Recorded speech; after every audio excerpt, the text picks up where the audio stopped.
Ska vi köra igång, hörni? So, all right, welcome everybody to the seminar 11 years to 2030, how will business revolutionize sustainability? I want to start this off with an anecdote. So a few years ago, I was sitting on a small wooden bench in a tin shack on the outskirts of Addis Ababa. This is the capital of Ethiopia, and in front of me, sitting on an empty plastic water container was 23-year-old Adalawit Korga. Now, she had moved from her drought-hit home in southern Ethiopia just a few months back to one of Addis' growing slum areas, where she shared an 80-centimeter mattress with two of her friends. Now, I didn't think of it back then, but actually Adalawit's situation is so symptomatic for the challenges that we are facing today. The drought in her home area was most likely affected by climate change. This was back in 2016 when the worst drought in many decades hit the Horn of Africa. And at the same time, her situation shows the need for sustainable city building. This was, one of these informal settlements, and people. Addis Ababa is one of the fastest growing cities in the world, and people are just settling wherever there's space. And it shows the need for not only economic growth, but inclusive economic growth, where we create jobs that women like Adalawit so desperately need. Now, we talk a lot about these challenges these days. We talk about climate change, we talk about biodiversity, about plastic, about dying oceans, about corruption, and all of the other issues in the 2030 agenda. But at the same time, analysis shows that only 12% of all investments actually are invested sustainably. And many of our problems keep getting bigger while we talk about them. The number of people in extreme poverty is increasing, although the share of people in extreme poverty is decreasing, the actual number is increasing, right? And emissions in the world are increasing, despite the Paris Agreement and everything. And the population of the world is growing in a very fast manner. By 2050, we are expected to reach 10 billion people. And this means actually that only in Africa, this is according to the World Bank, we need to create 1 million jobs every month. And this is only to maintain the already staggering high unemployment numbers. So radical change is needed. But the question is, how can we get this radical change? And what can businesses actually do to contribute to this change? What new collaborations are needed? This is what we are here to discuss today in the seminar 11 years to 2030, how businesses revolutionize sustainability, arranged by Hand in Hand and Forum Syd. My name is Peter Alestig, and I will lead you through the coming 40 minutes or so when we will have this discussion. For those of you who don't know me, I'm an editor of the business section at the national daily Svenska Dagbladet and author of the weekly newsletter Klimatkollen. But I'm not the main attraction here today. These people are. So let's give a warm hand to this very competent panel. Stina Götbrink from Hand in Hand. Very welcome. Good morning. And we have Waila Abdullah, a Swedish Somali entrepreneur who has founded a Somali telecom TV company. And we have Sandra Runsten, Sustainable Business Strategist at the New Division, and rated as one of Sweden's new Sustainability Talents 2019. Congratulations. And we have Staffan Hansén, CEO of the life insurance company and pension fund manager SPP. All right. I want to ask you also, people in the audience, there will be time for questions towards the end of this seminar. So if a question pops up, remember it, and then raise your hand towards the end when we'll have a slot for questions. Now I would like for us to get to know the panel a little bit more and the perspective that you have on the 2030 agenda. So we can start with Stina. You are the General Secretary of Hand in Hand. So, and your quest is mainly to help women in developing countries to create their own employment. That's right. Yes. Good morning, everybody. It's so nice to be here in the sunny weather. Yeah, but Peter, you framed it really well because you were talking about the macro perspective, and the number of people in poverty, 2 billion worldwide. And I think that is, the macroscope of it. So what we believe is that people can actually take themselves out of poverty if they get a few tools. So what we do is that we mobilize people into self-help groups in the field. We train them in entrepreneurship and business. And by doing that, people can actually make an income and they can take themselves and their families, if not out of poverty, they can at least improve their own living conditions. And you point out that we work specifically with women, and that's right, because we know that women invest about 90% of their income into the well-being of their families, so such as nutrition and education, whereas men would invest about 30 to 40%. So if you want an effect, that is what you have to do. But I have to point out that we also nowadays work more with young people, especially in sub-Saharan Africa, because as you stated, every month 1 million new jobs are required just to keep the unemployment rate at the same level as today. And with the demographical development in Africa, there are no jobs for the young people.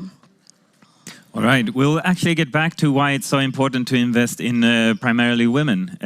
But first, I also want to ask you, Wailo, you actually moved from Sweden a few years back to Somalia to start a TV company there.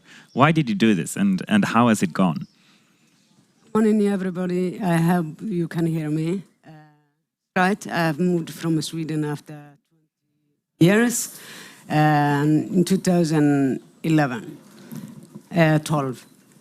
After a while, I've studied the situation, and as you stated, 2.5 million Somalis are living as a displaced people in big cities. What I have started is a Comhem and company, like a Comhem in Sweden, and providing TV services to communities to get information right. When we started in big city like Kismayo, which is in the South City, we realized that people who need information mostly are people who are displaced. But we are wondering, people who don't have food, how can they have a TV? So we look at the context and supply and give services very cheap, which is not like investing a lot of money to get TV at home. And we are employing mostly women and young people. 75% of Somali population are youth, and a country coming or recovering from conflict and civil war. All right. So let's also, Staffan Hansén, it's been almost 4 years since the SDGs were created. Now, you have a very different perspective on the SDGs from the rest of the panel, I would expect. But tell us, how have the SDGs changed the way that you work? First of all, good morning, everyone, and thanks to you for having me on the panel. I would say that the Sustainable Development Goals, they have created a great framework for us to systematize our work on sustainability and focusing on those goals where we think we can make a contribution. So they have given us the opportunity to systematize and focus our sustainability work. But in the industry, for example, they have provided us with the common languages within the industry, within the business community, talk and discuss and collaborate around sustainability. So for example, SIDA is running a network, Swedish Investors for Sustainable Development, where we all big Swedish investors are meeting regularly and collaborating. And we've actually done a lot of concrete actions together where we have collaborated on different on some of the sustainable development goals. And actually, inspired by Sweden, the UN Secretary General is now putting up a similar global network, Global Investor for Sustainable Development, that will on a global level copycat what has been done in Sweden. So I feel that they have really been a tremendous tool for us to systematize and focus sustainability work within the business community. All right, very interesting to hear. Now, Sandra, your company actually was responsible for the, what do you call it, the graphic presentation of the SDGs, right? Yes. So could you tell us, I mean, you were not part of that work, right? True, yes. Yeah, you started afterwards. Yeah. But tell us shortly anyway, what is it that you do at the new division? So after we had help co-creating the global goals, Jakob Trollbäck, the founder of the new division, decided that this needs to be spread. This needs to be spread through to organizations and to corporations. So he founded the new division in Stockholm because of the maturity of the sustainability market in Sweden. And that is what we try to do. We try to help companies communicate and shift their strategy towards sustainability and specifically the global goals. All right, so basically we have an entrepreneur, we have an investor, we have a strategist, and we have the NGO present here. So I expect this discussion to be very fruitful when it comes to, you know, giving each other inspirations to how to proceed with the work of reaching the 2030 agenda. Before we do that, however, I would like to just ask you a few short questions. I think we're going to include the audience in this. So I'll just read a statement, and if you agree, you raise your hand. How about that? All right, so we have 11 years to go. We will manage to achieve the 2030 agenda. Anyone who believes that, raise your hand. Yeah, there we go. All right, a few optimists then. But it is an enormous challenge. I mean, they are so incredibly ambitious. So, all right, how about this then? Businesses do enough to help the world achieve the 2030 agenda. All right, we have one hand that says that they do enough. All right. All right, and I think that maybe most of the people in this panel at least will raise their hand to this one. It's more important to invest in women than in men to reach the 2030 agenda. There we go. All right. How about we start with that? Why is it so important to invest primarily in women to reach the 2030 agenda? Stina. I think it's a question of justice and equal opportunities. So women constitute 50% of the world's population, and we have the same rights as men. So that's the first argument, I would say. Second argument is that you have to unleash the potential of 50% of the population, because 50% of the population can definitely contribute in economic growth, in social welfare, and ideas, innovation, etc. Or do you, yeah, Sandra or Weilo? No, go ahead. Yeah. Weilo.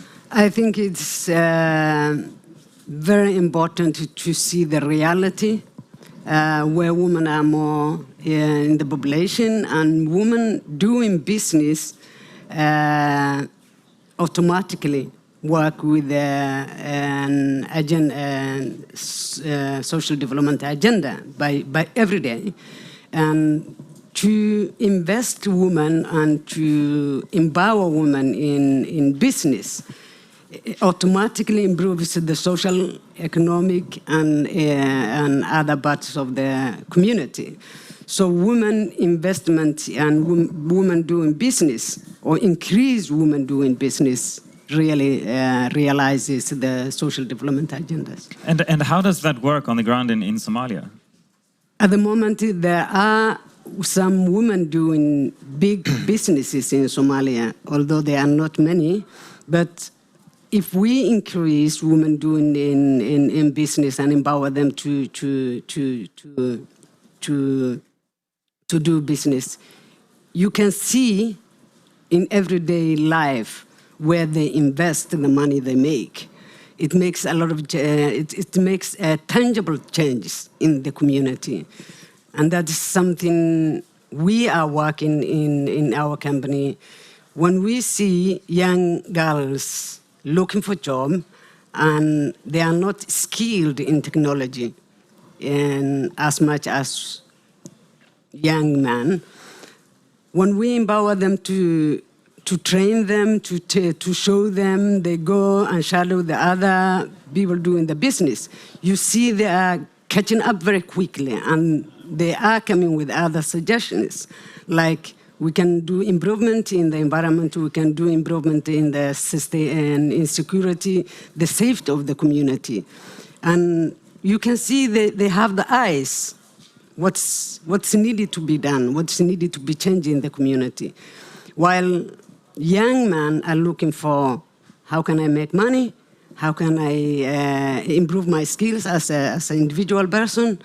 But you see, women or young girls are trained in the community as a certain way of holding everything together. All right, so this is actually very interesting. I think we'll get back to that as well. You know, this because you know you're borderlining here. You're having almost having an agenda as a company, right? Yeah. That you see it, you take it upon yourself to actually have the mission to empower women. You could also see it as an investment, though, as you describe it as well. But let's get back to that. First I want to, all right, I will let Sandra in. You also had something to say on this. Yeah, I think I just proved my point, but I was going to say that the global goals are interconnected and they enforce each other positively or negatively, and gender equality has a tremendous positive force on a lot of other goals, such as education, well-being, hunger, poverty, etc. And Staffan? Well, I would say that female gender balance and female empowerment is not only a challenge for developing countries that we usually phrase it that way. It's also a challenge for developed countries, even if the problems are on different levels.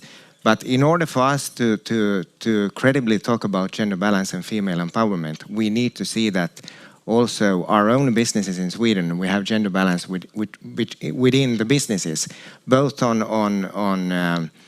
all levels in the company. So, and it's not only about gender balance and female empowerment, it's not only about gender, it's diversity overall. So I think we need to look at ourselves before we make statements towards developing countries, because we have a lot to do in Sweden as well. And how do you work with that then, as an investor? Well, if we take a strict commercial perspective, according to a McKinsey study, companies with diversity on the board level produce up to 35% better profits than companies with only men on the board. So there are strict commercial perspectives for us in the business community that to be part of that development.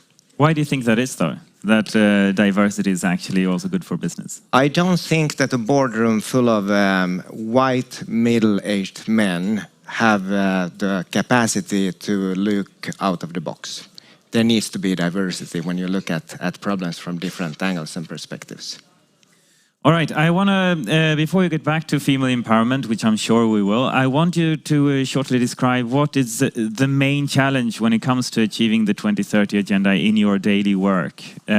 We can start with Stina. What would you say to this?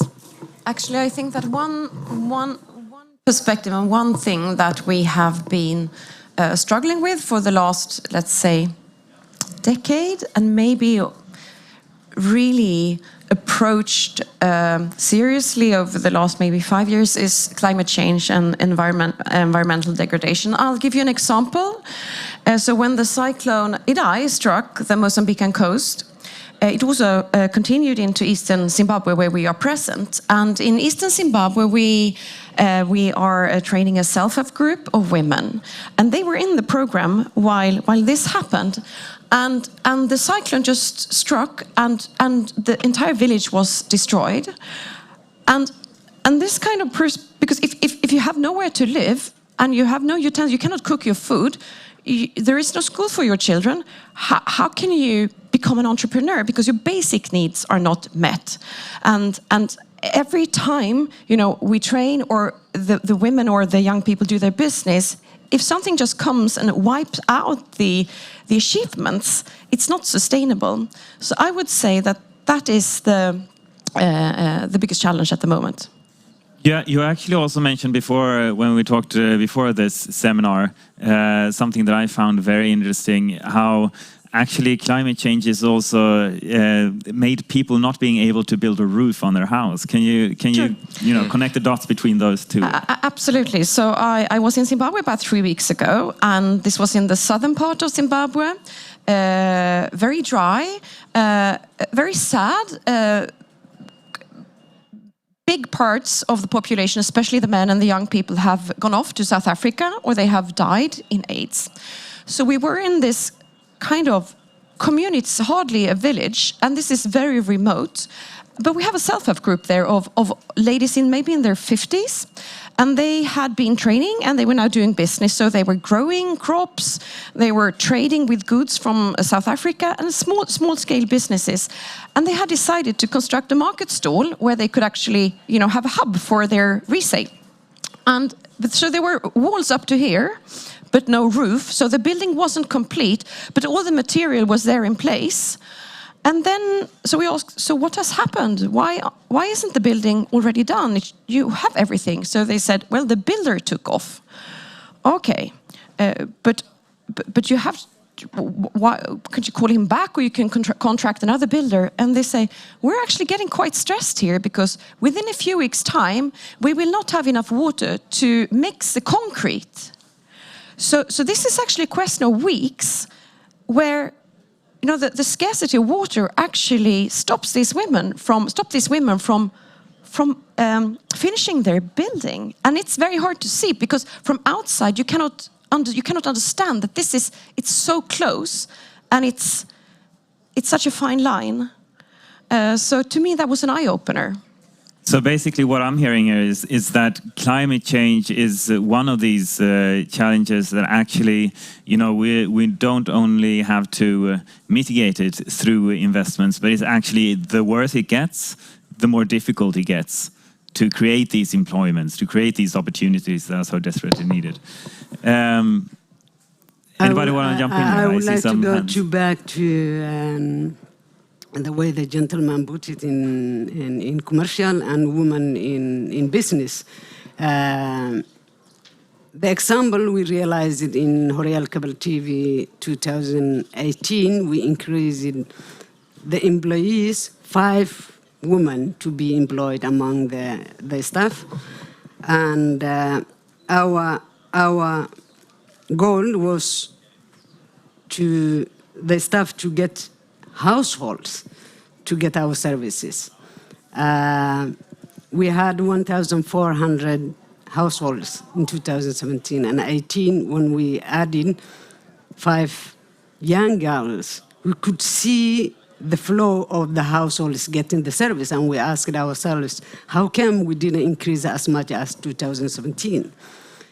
Those young girls, when they came to households, they don't just put the modem and the antenna and put together things and go, as the young men were doing. They will sit in the dining room and discuss with the family and show the program, how many channels they serve.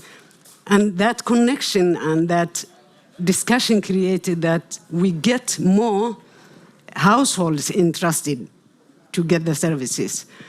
From 1,400 households to almost 4,000 households, we just realized that these people are doing something right to get the households interested to get our services. And that's why we are planning to how do you say, in affirmative action. I say we don't discriminate young men, but we increase women and young girls, so we can see in 2019 if we can reach as much as we did in 2018. So I think women have potential in businesses to improve both the gender equality and other aspects of human rights and women's rights in a very practical way to involve the community. And of course, support the company to grow. That's the main goal. All right, Staffan and Sandra, your main challenges when achieving the 2030 agenda in your daily work. We can start off with Sandra. Yeah, so my challenges look a bit different than yours.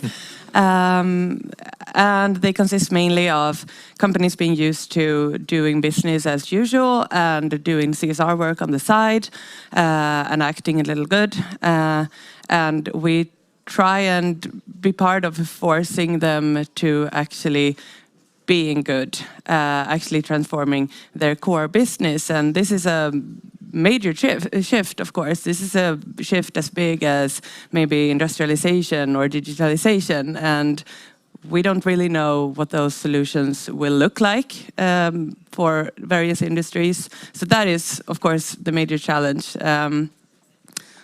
What about greenwashing, though? Isn't this a challenge as well? This is something that I encounter in my daily work as well. You know, that we talk so much about the challenges that we're facing. And everybody knows in business, of course, that it's, at least in Sweden, it's, you know, it's important to be sustainable, right? Right, it's very important. Yeah. And that, of course, sorry, were you gonna? No. And that, of course, increases the risk of both greenwashing and goal washing. It's very common to just put up a few of the goals that you like and act like that is part of your core business without actually changing. But I think that it also creates awareness. I think that putting yourself out there is also putting yourself out there to being thoroughly looked at, to being criticized, to being forced to change. So sometimes these debates of greenwashing actually end up actually forcing change. It can shift the whole industry. It can set the bar somewhere else. It makes us talk about what companies do. And we're also guilty ourselves, right? We want to be sustainable. We want to do good choices, but we consume way, way too much, and we know this. We just feel shame in various ways while we do it. So we're all guilty, and I think this is part of the transition. All right, Staffan, your major challenge, what would you say that it is? Well, first of all, half the money on the world stock exchange is our pension money. And money is perhaps the most powerful source for impact that we have. So how we use the money is essential. And but money itself is not brown or green. It's in itself not good or bad. Money does what we tell it to do. And I think that because money is faceless, it's not tangible. We don't even have notes or coins in our pockets anymore. So money is really faceless. I think the main challenge for us is to mobilize that money, because it's not only we as investors who can invest the money in a sustainable way. It's also the money is owned by the people. And the people, we need to get people to understand what you can do with your money. When you do your retirement savings and when you put away money every month, who do you want what do you want that money to go to? How do you want to let it be invested? In a good way, having the sustainable goals as tailwinds, or investing in bad companies and bad sectors such as oil and coal and those sectors. So money, and to get the understanding of what you can do with money to the people, that's a huge challenge. But if we solve that, then we can make miracles. All right, yeah, as we heard, only 12% is invested sustainably, right? So there is a huge potential, obviously. Now, as I'm sure you've noticed, we have a panel with very different perspectives of the 2030 agenda. And one of the instructions, let's say, from the UN is actually that we have to cooperate, right? So I want to ask you honestly, how much were you in contact with these different, you know, like the NGO and the investor and the business and the entrepreneur? How much contact is there between you when working on the 2030 agenda, honestly? Well, I could start. Yeah. I want to give a lot of credit to Swedish Sida, for running both the Swedish Investor for Sustainable Development, the investor community, and also another network, Swedish Leadership for Sustainable Development, with some 30 companies collaborating. And just the fact that it's now inspired by Sweden, that UN is picking up the investor network. I think Sdgs NGO, we are true an NGO collaborating with other companies and other investors. So I wouldn't say we're bad. We can be a lot better, but we're not bad. All right. What's your take on this, Wailo? I think it's almost impossible not to cooperate with the local NGOs, the local government, and the companies. In Somalia, where the country is recovering, is almost impossible to get employees, especially young people. And when we are talking about sustainable development goals, the government is working with it, and the business people are working with it, and NGOs are working with it. It's a very practical way of cooperating. And do you talk to each other so that, for instance, you can give input to NGOs what kind of training is needed out there and those sort of things? We have trainings together. When we train our staff, we invite people from the local administration, we invite people from the local NGOs, the community themselves. We meet together and we carry on the trainings together. And that's how we can, of course, advertise our company. Stina, how much do you have contact with, say, the world of business, except for when they donate to Hand in Hand?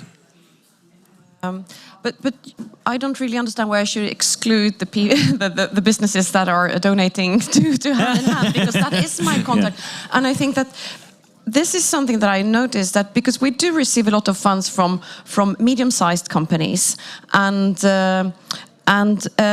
you know, as a medium-sized company, maybe you don't work with sustainability issues in that respect. Maybe you don't have the knowledge inside your company. So I think that we can actually help medium-sized companies to understand how they can, you know, through donation source resources into the Agenda 2030 work. But I would say that the challenge, and just as Sandra said, I think the challenge is really to how can we work with the core in an efficient way, and it's not because we don't want, or they don't want, or nobody wants. It's because it's a bit hard, and the path is not laid out. So you have to explore and see how to work together to achieve things that you want to achieve. What would you say, Sandra? How much are you in contact with the different parts of the actors in the 2030 agenda? I am actually in contact with all three of these industries, especially the financial industry. I think that is where the big shift can happen now and need to happen. But I'm not off the hook here. Like, we need to collaborate a lot more, and especially over the borders, of course. That is mainly our responsibility as a developed country to share our knowledge. As well as our wealth. So actually, me and Staffan, we had an interesting discussion before the seminar as well. When it came, I got the kind of notion that you know, when you look at the world of NGOs or the world of development aid, there's been a long learning process, right? It's if we go back, say, 4 or 5 decades. You know, everybody was doing a little bit of everything, and nobody knew what the other one was doing, if I'm, you know, being a bit dramatic as a journalist. But since then, there's been a lot of development. And now there's, you know, you compare different initiatives. You look, before you do something, you check what has done before, etc., etc. So the idea that we discussed, me and Staffan, is maybe this is now the case. What needs to happen for you know, the 2030 agenda as a whole? That the knowledge of what is the one hand doing is spread to the other hand somehow. What would you say to this? Do you understand what I'm looking for? Yeah. I think I understand, maybe. I mean, do you actually know? I'm thinking that maybe the knowledge of what our business is doing, that knowledge is not so strong in the NGO sector, and what the entrepreneurs are doing, and what the investors are doing, etc., etc. Or do you already know what all of you are doing? I think I can try to elaborate more in Somalia, where both international and national NGOs have been very much active in Somalia the last 30 years, when there was no government in Somalia, and they were working on the ground. And now when the business, the government, the NGOs are working with the community to improve both the environment and working with gender, working with human rights, working with education, all the sustainable development goals important for a country recovering from conflict. You can see the NGOs are very strong. They are very strong in all aspects of life, stronger than government. And getting the knowledge from the local NGOs, international NGOs, and learning from them how they have worked, what they had challenged, so we don't do the same things, but invest in the community. Like when we started, we were investing young people in football. And we have to learn from the NGOs working in a sport field for a long time, and learn from them, how did you work with this? And together with the Horial and the local NGOs, we could mobilize the young people and establish a football team. And we put the money together so we can rent the place together. And the government, the local government, which does not have the money, but we can at least have the safety, the security from the government when they are, because in a country like Somalia, if you collect a lot of people, it can explode with the Al-Shabaab. So we must have the security from the government side. All right, Staffan, shortly. We are actually running out a little bit on time, so keep it short because I have one more important question. Just wanted to mention that I'm on the board of WaterAid, which is an international not-for-profit organization. They want to have the business perspective in the board. I learn a lot. And I think we have a lot to gain, because I see as a common touch point, we don't want to invest in communities that don't have access to water. So they are actually part of building the infrastructure that we can build businesses on. So I think we have a lot of common touch points that we are perhaps not fully aware of. All right, very interesting. So, and I think you're touching upon what I want to ask you next before we turn to questions from the audience. What is it that you would really want to happen within the, all of the actors to achieve the 2030 agenda? What is most needed, would you say? What change? We can start with Stina. I think I would repeat myself, and also Sandra. I think that in order to take advantage of all the money and capital that there is in the world, we really have to work with a core of private money, because the volumes are huge. So I think that would make the most difference if businesses were really working with a core. All right, and Sandra? And I'm going to add to that and say, for that we need leadership that is bold, that is radical, that are aware of these issues, that have sustainability competence.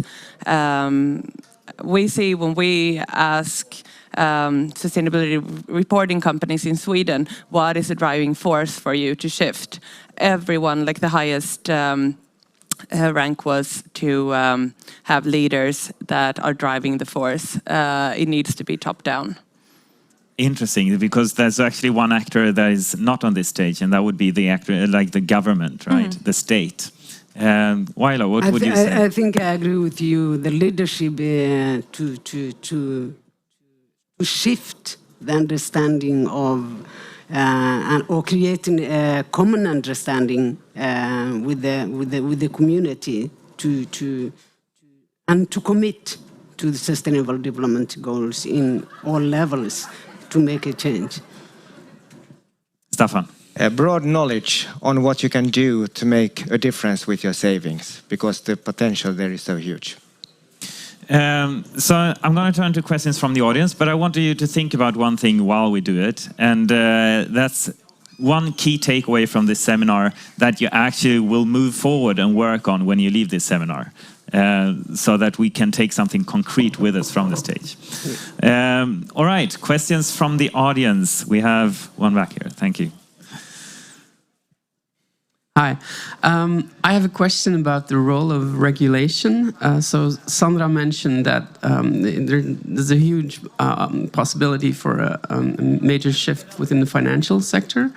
Do you think the shift can happen if there's no new regulation to make that happen? For example, I'm thinking about a carbon tax, which would make fossil fuel companies less competitive. Thank you. Shall I go first? Yeah, go ahead. So I think that if businesses don't shift fast enough now, we will have regulations. And I think it's in the interest of businesses to try and avoid that and drive the change themselves. We see that the EU is coming up with regulations in 6 months for the financial system. And I really think we are on the path towards that globally. But right now, I think businesses can be the driving force themselves. Interesting. I just want to say also that we are having an upcoming interview with the CEO of Finnair saying the exact same thing. Basically, we have to change it now rapidly. Otherwise, there's going to be a tsunami of regulations, and we don't want that. Right. Stina, did you also want to say something? Yeah. All right. We have another question from the audience. Hi, good morning. My name is Martina Hebel. I work at Barnfonden, which is a not-for-profit child-focused agency here in Sweden. And here in Almedalen, there's a lot of talk about what the business and the corporate sector needs to do differently and how they will revolutionize everything and what politicians should do. But what would you say your recommendations to us as a civil society, not-for-profit sector? What do we need to do differently in order to achieve the Agenda 2030? All right, who wants to jump on this question? I can take that one. Well, I think that we need to understand not-for-profit organizations from the business perspective. You need to understand businesses, because businesses, we can't do charity, philanthropy. We need to do businesses. When we can integrate sustainability into our core business model, then things happen. So if you understand the business perspective and we understand your perspective, I think that is the key. Anyone else want to jump in on this one? I think the civil society can do a lot of, or are doing a lot of good work, specifically where I'm working at the moment, and having a background as a civil society person in Sweden. I think the civil society creating a lot of changes in the community can learn a lot from the business, where sustainable jobs can be created and giving or providing knowledge to the companies when it comes to gender, when it comes to human rights, when it comes to issues in the community, are mostly known by the civil society. So the connection and working together with businesses can improve the life quality of the community much better than working alone. All right, thank you. Now we have to shift to the question that I asked you beforehand now. So what is your key takeaway? What will you work on when leaving this seminar? We can start with Stina. I will bring with me what Staffan just said about having diversity at boards of companies. I think that also goes for NGOs. And I could certainly work a bit with that. Thank you for that advice. All right. Staffan, what will you say? Well, I'm even more convinced that we in the business community, we can't live in our own bubble. We need to collaborate and understand different perspectives in the society. And this panel has definitely broadened my perspective. All right, thank you. Sandra? Right, that was an obvious take. I was also gonna go for something similar, like the NGOs have been good at taking the business perspective for some time now, I think. And the corporations really need to take in other perspectives than revenue and efficiency to make this shift happen. Definitely. I will agree Right. with all of them. Yeah. Actually, that's very all interesting. agree. I think I mentioned to Staffan as well that a few years back I interviewed what do you call it? Not the CEO, but the level above. Chairman of the board of one of the biggest conglomerates in the world, basically. And he was saying that, well, basically for us, you know, to be able to maintain the markets and build the markets that we want to build, the 2030 agenda is you know, a very important tool to do that. Because without, you know, a broad sustainable development, there's not a sustainable business development either. That's true. So, you know, I want to finish off also with letting you know how things ended for Adalawit Korga. Actually, she did get a job. And she did get a job at a clothing factory that was created with Swedish investments. Now she's actually not anymore living in the tin shack. So my point is that, well, you know, we are doing good stuff and things are changing. So let's keep doing them, basically. Thank you all for coming. Yeah.